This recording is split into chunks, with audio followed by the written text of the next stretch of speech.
Hello and welcome to Father's Refuge podcast. My name is James Moffitt, and I'll be your host. Today, I have a special guest speaker, John DeDakis. How are you, James? Thanks very much for this Good. opportunity to talk. Absolutely. So this is a safe space for fathers who've experienced deep loss, a place to share stories of faith, healing, and hope. John is an author, journalist, and fellow traveler on the road through grief. We'll talk about how loss has shaped his life, his writing, and his outlook on what it means to keep moving forward. So let's get into it. John, do me a favor and introduce yourself to the listening audience, please. Okay. I'm John DeDakis. I'm in Baltimore right now, from Wisconsin originally. I was a journalist for 45 years, 25 of those at CNN, and the last 7 of those as one of Wolf Blitzer's editors on the Situation Room in D.C. I retired from CNN in 2013 to write full-time. I've been a traditionally published novelist since, for the last 20 years. I write it as a young woman. That's a whole nother interview. I bet. And let's see, 6 of my novels deal with grief as a subplot, which is sort of inadvertent. It's just you write what you know, and so I drew from personal experience. And my 4th novel takes my son's death from a a heroin overdose, and I use that as a subplot for that particular book, Bullet in the Chamber. So, and now for the last 20 years or so, I've been a writing coach, a manuscript editor, and a writing teacher. And one of the things I teach is writing as a way to heal from grief. Yeah, as I told you when we started talking about having this conversation on the podcast, I like the aspect of writing as a way to heal. And because I like to write as well. I'm not a professional writer by any stretch of the imagination, but I find it to be very therapeutic.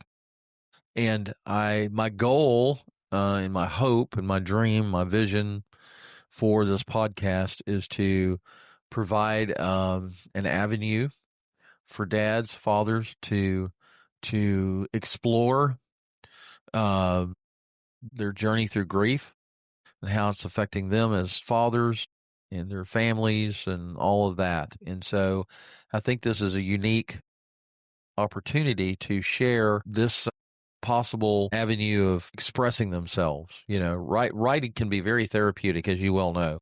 It really can.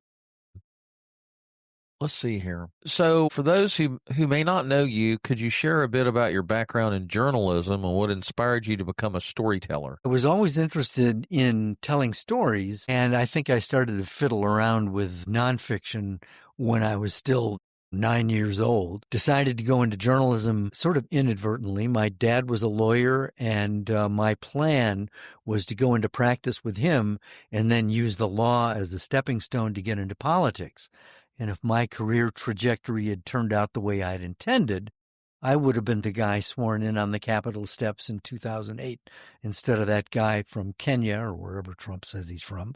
But for the good of the country, I decided to go in a different direction. Went into journalism, which is pretty much just the facts, and did that for a long time. But and I covered the White House when Reagan was president and went to CNN in 1988 as a writer. But within a year, they made me an editor. But I discovered that editing was tedious. It paid well, but it was fault finding. And so I needed a creative outlet. And that's when I started to turn to fiction. And it took a little while to kind of get the hang of it because, unlike what some presidents will tell you, it is a firing offense to make things up at a reputable news organization. And so giving myself permission to fictionalize things took a while. But once I learned how to do that, then that was very freeing. And it took me 10 years to get the agent that I've got. We're still together after 20 years. And she's the 39th agent that I queried. And the manuscript went through 14 major revisions. So I tell my writing students, if you take good notes, I'll save you 9 years in the process. There you go. So 2008, that was the Obama era, wasn't it? That's right. Yeah. I thought you said Trump. I said that I would have been sworn in on the Capitol steps, unlike that guy from Kenya or wherever Trump says he's from. Oh, I got you. As you may know, he made up, he was not particularly honest about where Obama was. Well, I think I heard Hawaii as one of the places. Hawaii is the actual place. Kenya is where Trump alleged that Obama was born in order to disqualify him for president. I got you. They call it the birther lie. I got you. Okay. Well, I find it interesting that you're being a journalist and being able to have conversations with sitting presidents. I can only imagine how unique that was. Well, yes, it was. I mean, I wouldn't say it was feet up on the desk conversations, but it was, news conferences, interviews, things like that. Sure. You had an opportunity to ask them questions, right? So you've been open about the loss of your son, and I'm sorry for your loss. Thank you. Can you take us back to that time? What helped you begin to navigate through that grief and start to heal? Whoa. Well, let's see. I can tell you the story quickly. My son was 22 years old. He had a great sense of humor, great personality. He had taught himself how to play drums, how to play guitar. He was a food runner at a high-end restaurant in the D.C. area, was quite intrigued by what was going on in the kitchen, and so he convinced the chef to teach him how to be a cook. And so that's pretty much where he was when he went missing. And that was out of character for him to go off the grid. And he was missing for a week and was discovered dead in my car of an accidental heroin overdose. And the car was found just a block and a half from our house next to a light pole with a neighborhood watch sign on it. And so, that was awful. And I had to identify his body at the morgue, and there was a representative from a grief counseling center who gave me some literature and then just backed off and remained unobtrusive. And I brought the literature home and put it on the dining room table. My wife and I would take turns looking at it and thinking about it. And then my wife suggested that grief counseling might be a good way to go. That had not been my background, my experience. I'd never been through, any kind of grief counseling before, even though my sister had taken her life in 1980. So I had been around grief and loss already, but had never really dealt with it. And when my sister died, someone suggested that I should move toward the pain. I didn't really understand the concept, but as a journalist, you deal with people in pain. Often you see them on the very worst day of their life. So I wasn't a stranger to grief and loss, but it's much different when you are, the receiving end of a major loss like that. So my wife and I decided to go through grief counseling, but we went through it separately. They wanted us, and I think that was actually wise because there is just so much baggage that you have personally that you really need to unburden yourself one-on-one with a counselor. And Cindy went through her own counseling experience separately. And so that was about a 2.5-year journey where it was a safe place. Think about 5 months into the relationship with my grief counselor, I remember saying something like, there's something I really need to tell you, and the only 2 people I've ever told this to are dead. And she flinched, and I said, that's not why they're dead.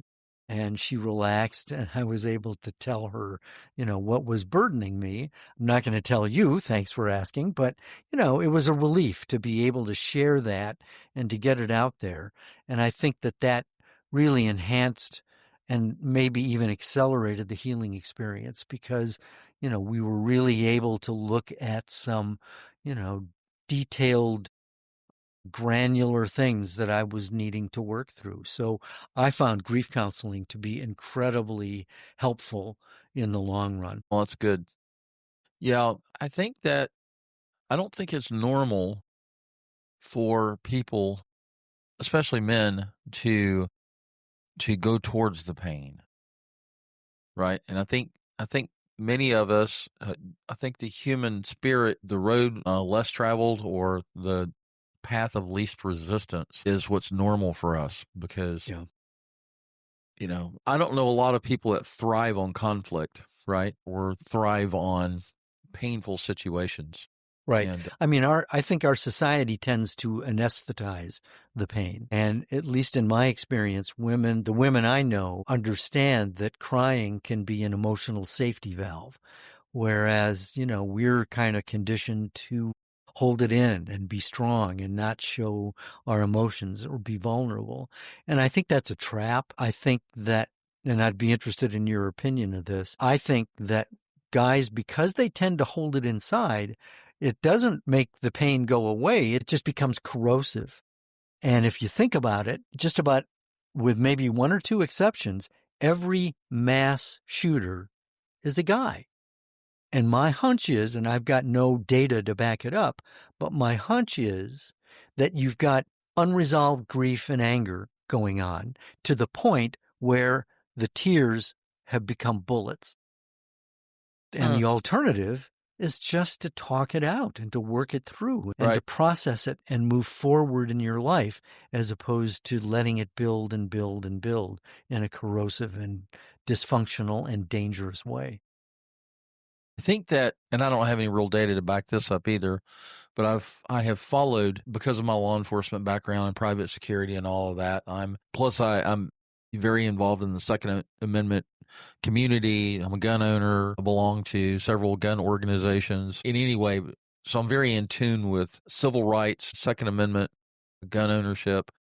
And I'm also very in tune with not necessarily gun violence. I don't like the terminology gun violence because guns are not violent. And I know there are many people that argue until the cows come home that if there were no guns, then there'd be no mass shootings. And I'm like, okay, well, if there were no cars, then there wouldn't be any drunk drivers, right? So that's kind of that flip side of that argument. But I have heard, and to my listening audience, I've had a cold for 2 weeks, so if I'm clearing my throat, that's the reason why. I think that on many occasions, when they do the investigation on the shooter, of course, they always go to their school or their people they went to school with, church, mom, dad, relatives, family members, neighbors. And one of the things that you always hear, one of the reasons, like some of these people they're all over social media, right? So the police always scour social media and look up their Facebook accounts and Snapchat and all these different social media accounts, and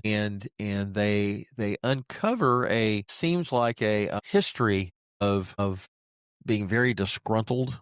There's some of them are racist, to a certain degree.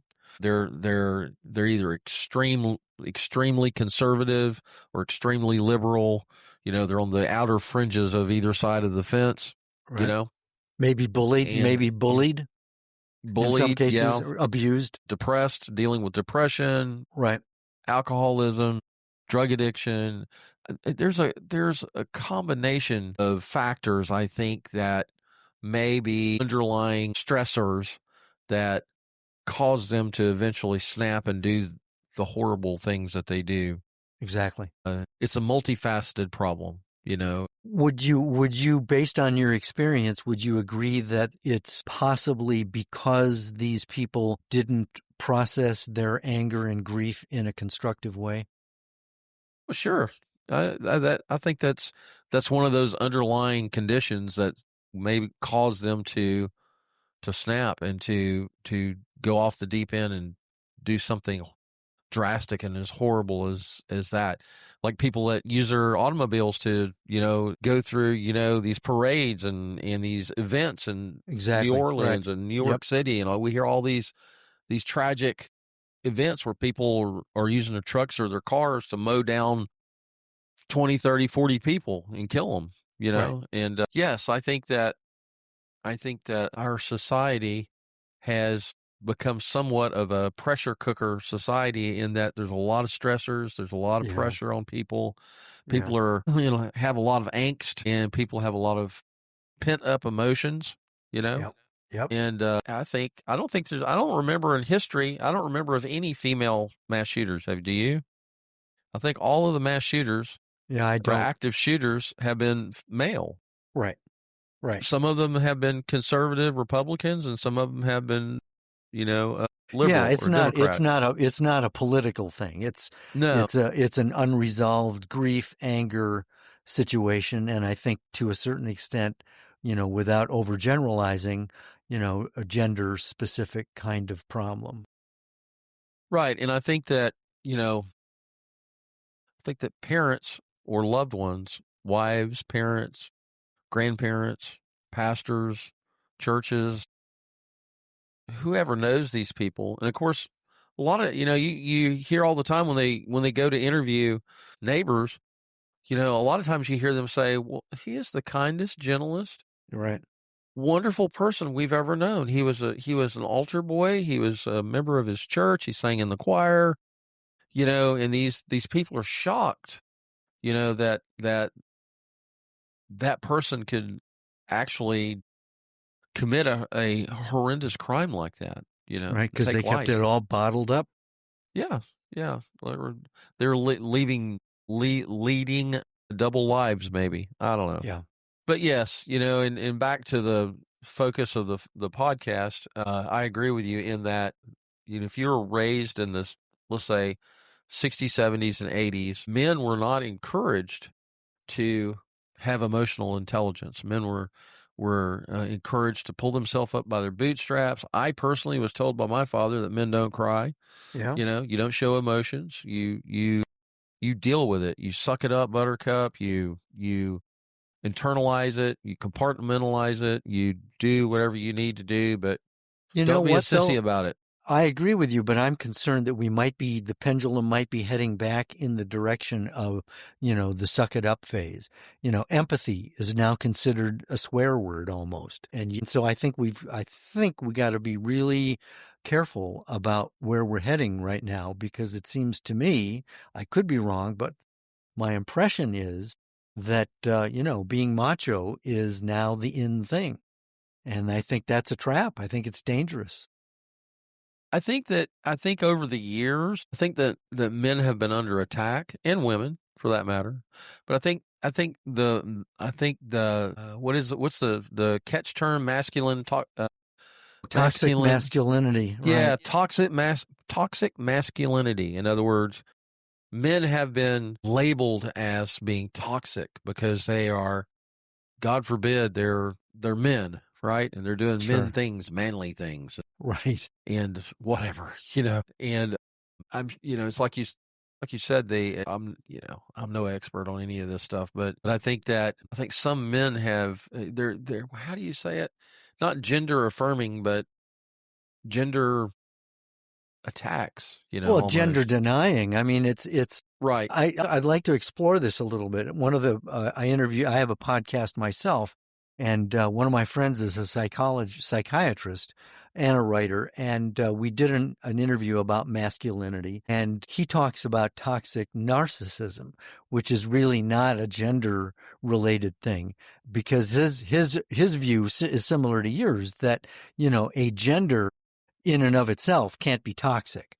And that's the problem. There are men who certainly behave in a toxic way, but all men aren't toxic, even though I would imagine that if you're a woman who's been on the receiving of a lot of toxic behavior, it's going to be hard for you to, see that there may be some guys who aren't like that. I'm pretty sure, though, that at least the women I know are able to differentiate between someone who's narcissistically toxic and someone who's kind and gentle and all right.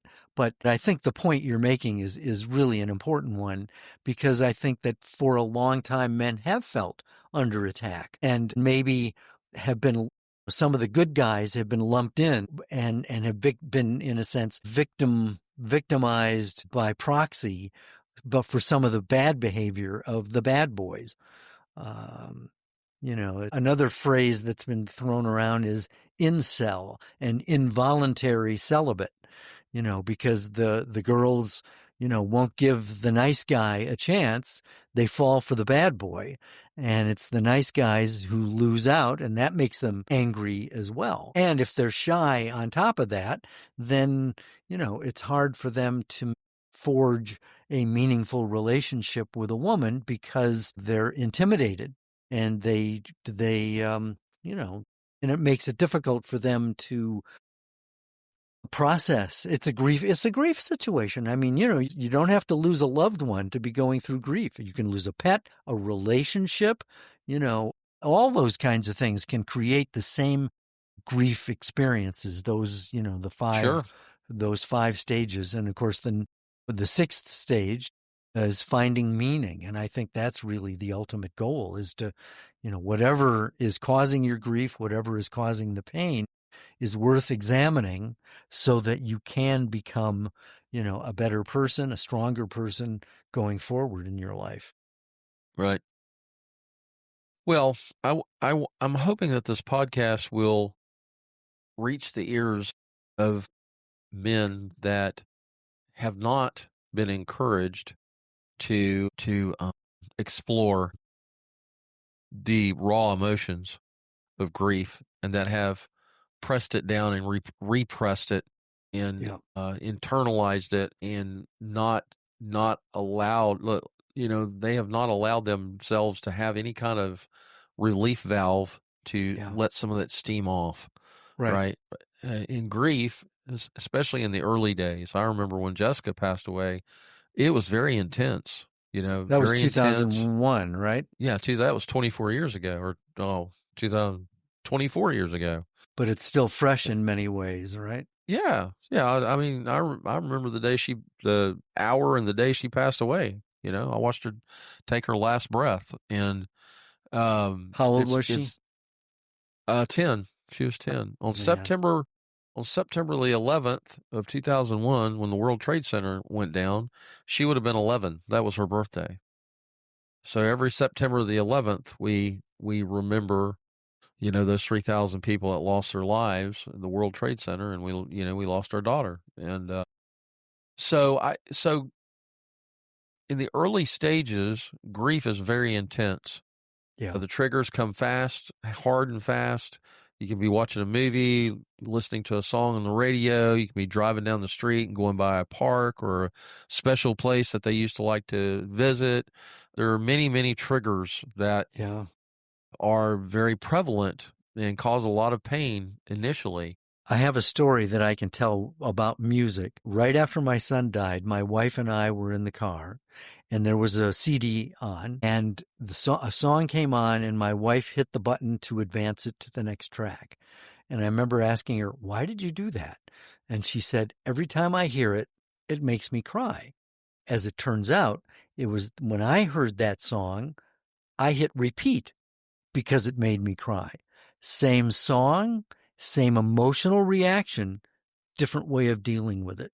And that was probably the light bulb moment that helped our marriage survive, because I think I realized instinctively that I wasn't going to be able to fix her pain. We were going to have to deal with our pain separately, and that we were going to get our emotional support elsewhere, and that comparing our grief to each other was a non-starter, and I think that's one of the reasons half the marriages of parents who lose children, those marriages fail, because I think they're comparing their grief to each other. You should be doing it this way. Snap out of it. You should be farther along. And that's not helpful, because there's no one right way to grieve. Yeah, that's true. There is not one. There's not a right way or a wrong way. Well, I think, when my wife and I went through that in 2001, like I said, as far as I could do, we went to a support group at the hospital while she was still alive. So there was a support group for parents that had children that had cancer and were going through the treatment process. And as a couple, that was a good thing. But of course, after she passed away, we no longer went to that support group because nobody in that support group that still had children that are alive and still struggling, or there was a lot of hope. Sure. People had hope that their children would survive, right? And so Yeah. they didn't want parents in that support group. Did you switch to a group of bereaved parents? No, we didn't. We were not aware of any support groups for grieving parents, and that's changed now, right?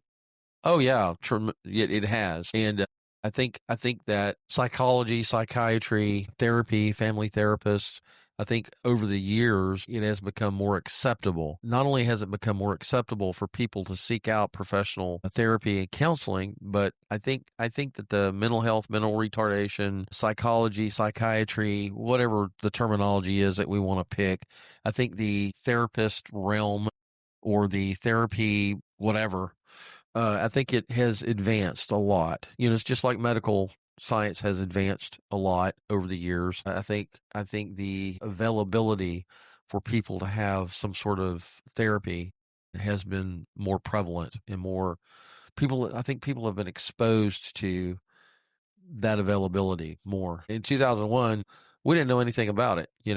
My pastor at our church, he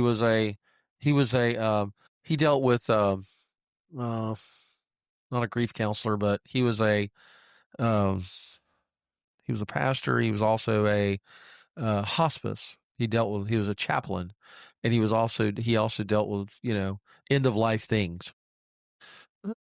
But anyway, he never counseled. He never told us about, hey, y'all ought to think about therapy, or family therapy. We had young kids still. I looking back, I wished I'd have got them into therapy, but So how did you get through all this then? That's a good question. just dealt with it, man. Just dealt with it. I'm not afraid to cry. I guess you could say I'm somewhat emotional. I'm the guy that sits there in the recliner and cries, about things I see on TV. Good for you. But that's hard. Is that hard for an IT person? That would seem to me that's not your comfort zone. Well, a lot of IT people. A lot of IT people are kind of nerdy. They're real good with technology. They're real good with hardware, software. They're not necessarily good with people, right? In other words, there's a lot of people out there. I've been doing IT for 30 years, and I'm a little bit different in that I have a lot of soft skills. I know how to communicate with people. I know how to listen to people. I know how to show empathy and sympathy, and I know how to put their mind at rest, when they come to me with a problem. And so without painting too many IT people with a broad brush, I would say that, I just, I don't know. I guess you could say for a man, I've been somewhat sensitive over the years, and I always look at my wife and tell her, when she catches me, we'll say if somebody's cutting onions in the kitchen again, right. And I'll tell her, you keep that to yourself because I have a tough guy persona that I'm trying to uphold here. Don't want anybody to hear that I'm crying about a stupid movie or a song that I'm listening to on the radio, or I don't sit around and blubber all day long, but I have my moments. And so over the years, I spent, if you've listened to any of the podcast episodes, I got one of them called "The Crazy Man at the End of the Street." It was like the fourth or the fifth episode here, and I talk about my arguments with God, walking down the street in a thunderstorm with a beer in one hand and shaking my fist at him with the other, and wow, just telling him how I felt, and pleading and bargaining with him to take me and not her. I'm the worm here in this picture. Take me. If anybody deserves to die, it's me. That's very powerful. Yeah. And so anyway, yeah, grief is an ugly thing. It's not an end all. It doesn't have to destroy your entire life. That's right.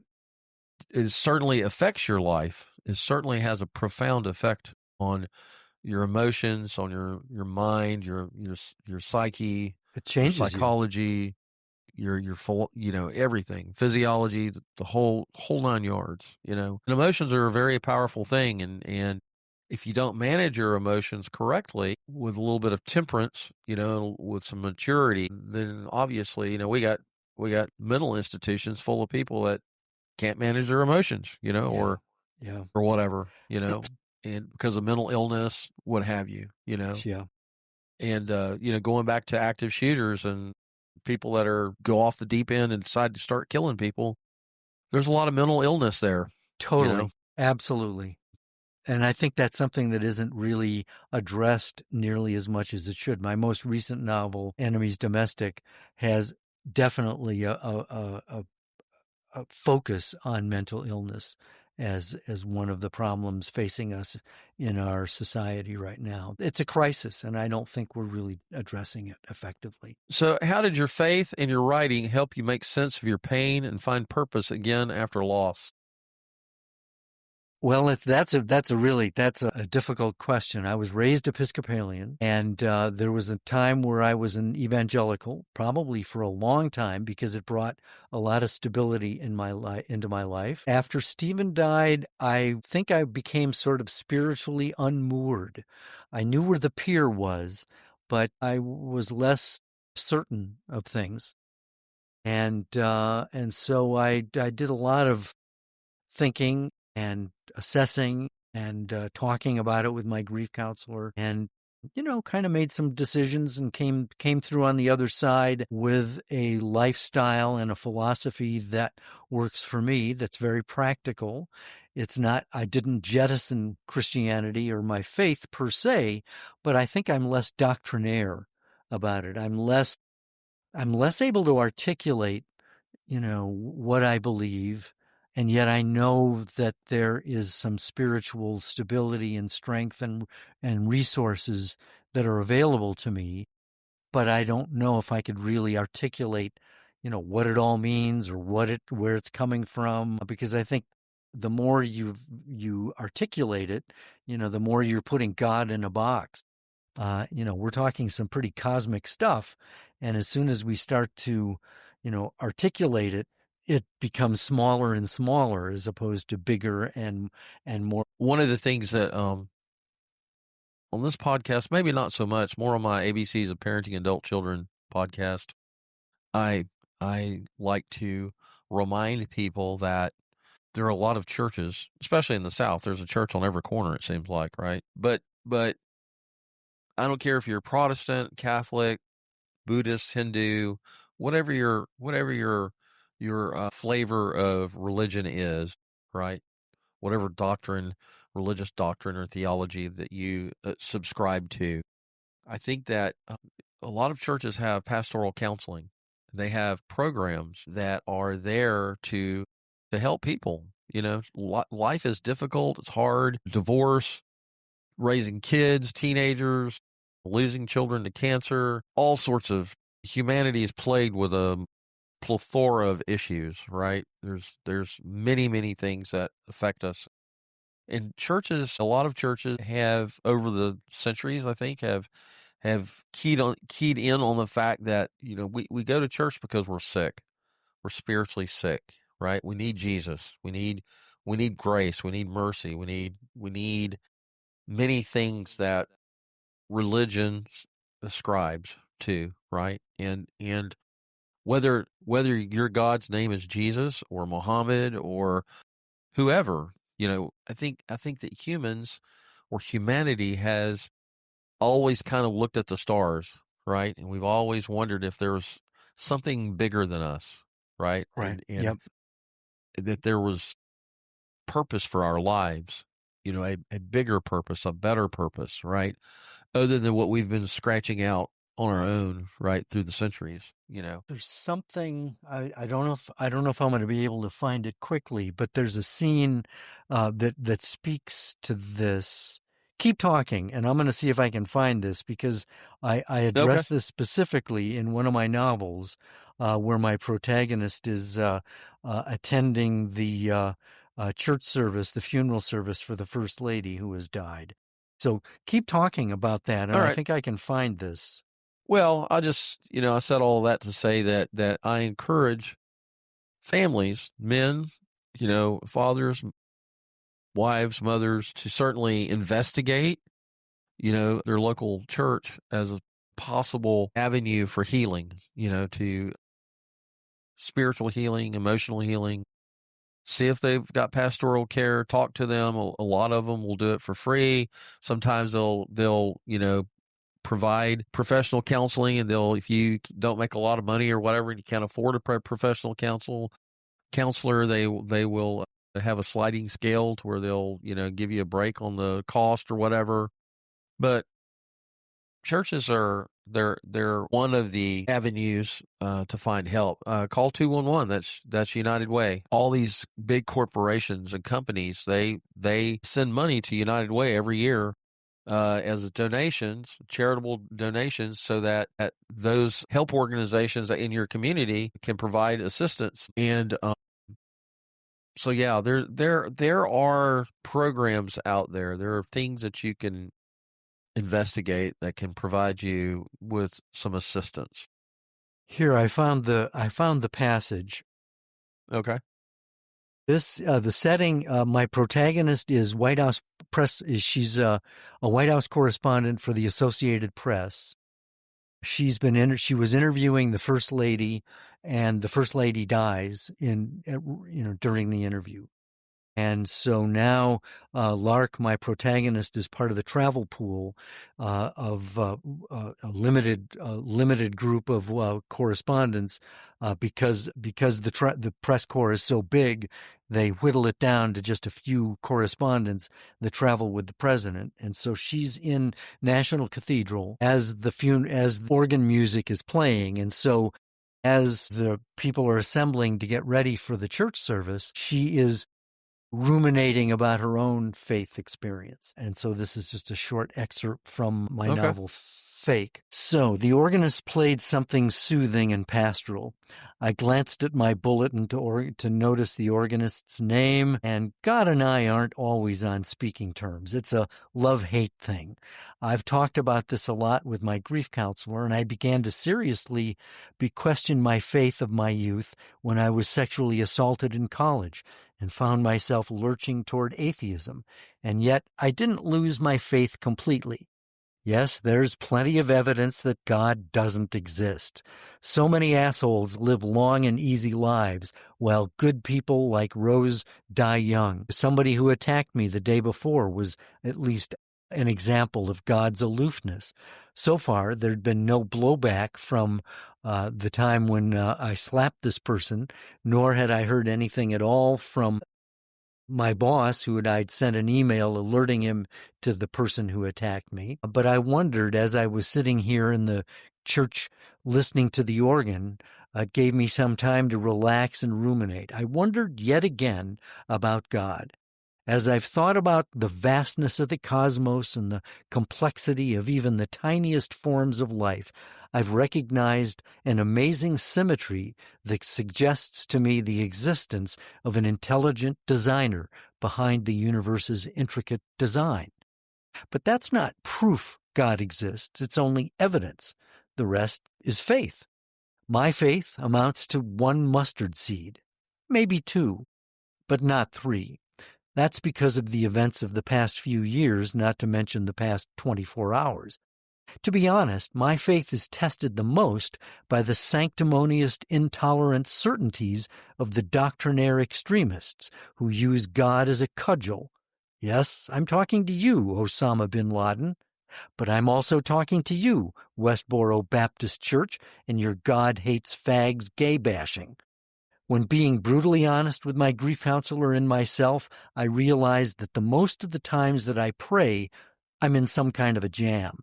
But lately, I'm seeing a certain gratitude emerging. I can now argue with a smidge of confidence that God not only exists, but has probably gotten me out of a lot of tight situations. Or, as my boss and mentor often tells me, you're smart and courageous. Or, as I often reply, I'm very lucky.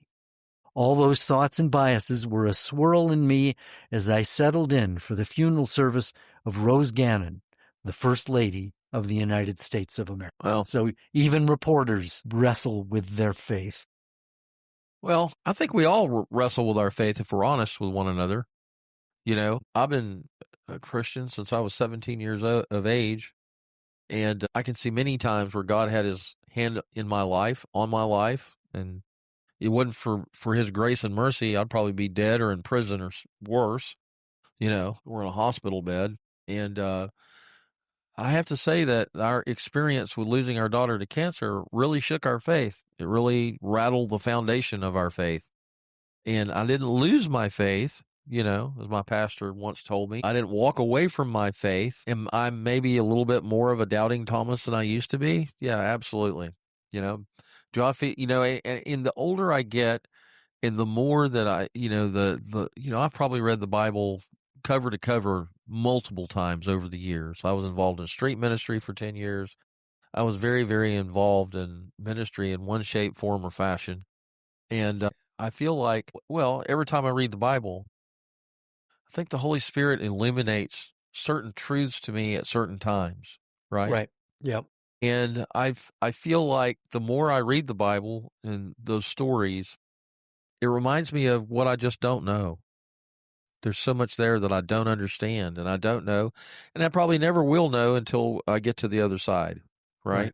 That's right. And I got lots of questions still, and I mean, and I probably the still biggest question is why, right? right, exactly. But anyhow, so looking back, what has grief taught you about being a father, about love, and about what truly matters? Oh, man, that's a great question. There's a difference between sympathy and empathy. Sympathy is sort of intellectually understanding, oh, that must be really painful. Empathy is that you understand on an emotional level what someone is going through. And so even though empathy right now politically is a dirty word, I think it is a tremendously healing word because it builds bridges and it allows us to better understand another person on a deep level. And in fact, I think one of the things that I think it's taught me is that, look, I'm a journalist at heart. And so, facts matter to me. But we are now in a situation where the political atmosphere is so toxic that we can't even agree on what the facts are. And I'm a very strong believer in trying to find common ground. But I don't believe we can find common ground politically, but we can find common ground on a human basis. And that means, you and I may disagree on a lot of political things, but we can certainly agree and relate on a human level, on an emotional level, on the losses that we've experienced. Because, as we've mentioned earlier, those transcend any kind of political positions. Pain is pain, loss is loss, and we need each other to be able to navigate this this path that we're on now. And so I think that one of the things that it's taught me is that, grief and loss, that's the great leveler. That is what can unite us, really, in a way that a lot of other things can't and don't. For fathers who are listening and may be in the early stages of grief, what words of encouragement or hope would you want to leave with them today? If you face the pain and mind it and are patient with yourself, there's hope. You are different now. You're changed. And the goal is to find out how you're different, talk it out with someone who's a professional, who isn't emotionally invested in you so that you can say whatever is on your mind that may be antisocial or whatever, so that you can say it and get it out there. I encourage you to keep a journal if you're a writer or are so inclined. Poetry, writing song lyrics, writing a journal, writing a story, a short story, a novel, whatever it is, I would encourage you to look for ways to process these emotions. And there's no time limit on this. People have asked me, does time heal?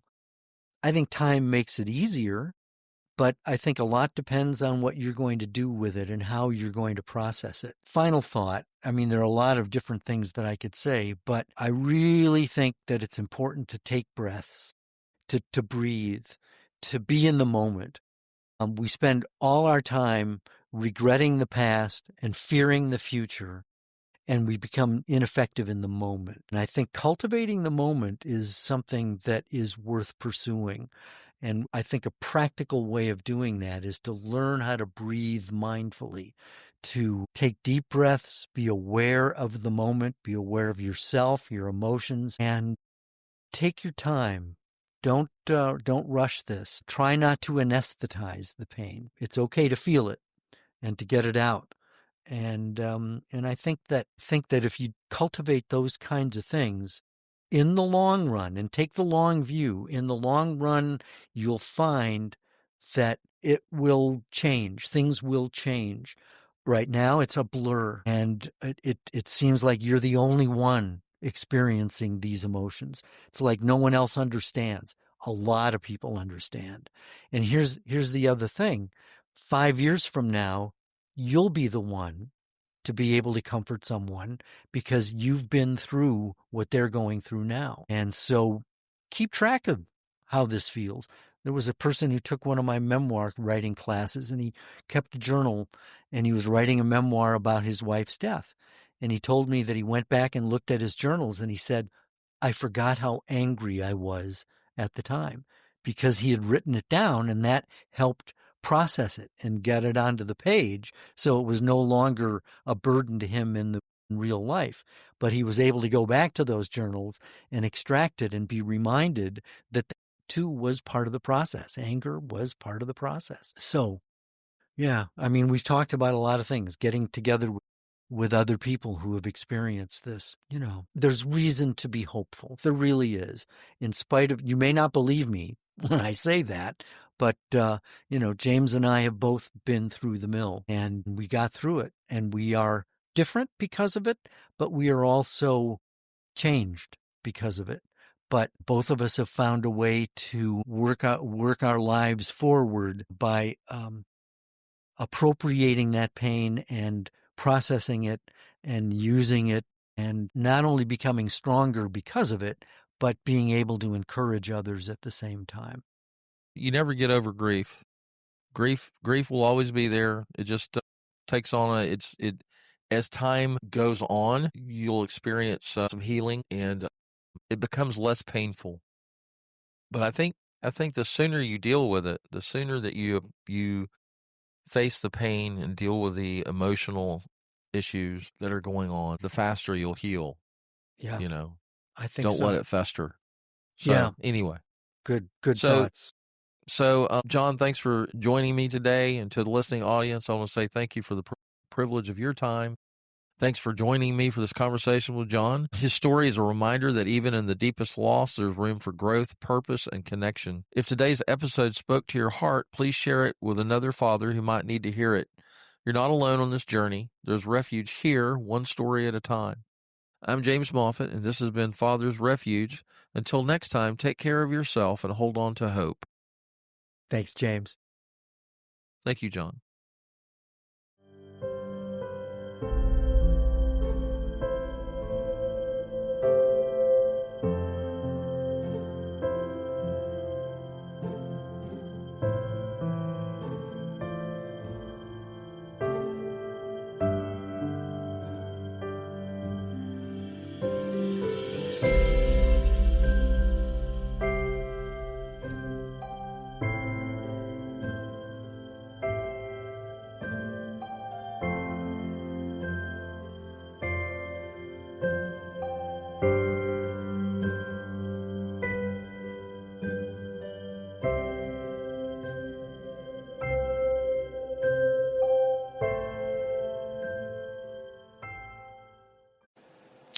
Hello, everyone. James Moffitt here with Father's Refuge podcast.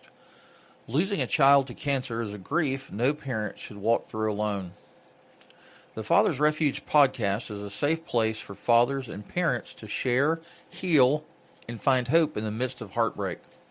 I'm looking for fathers who are experiencing the grief of losing a child to cancer or are walking the treatment journey with their families. If you would be willing to share your journey with others, contact me at fathersrefuge@proton.me. That's fathersrefuge@proton.me. And now to our featured episode.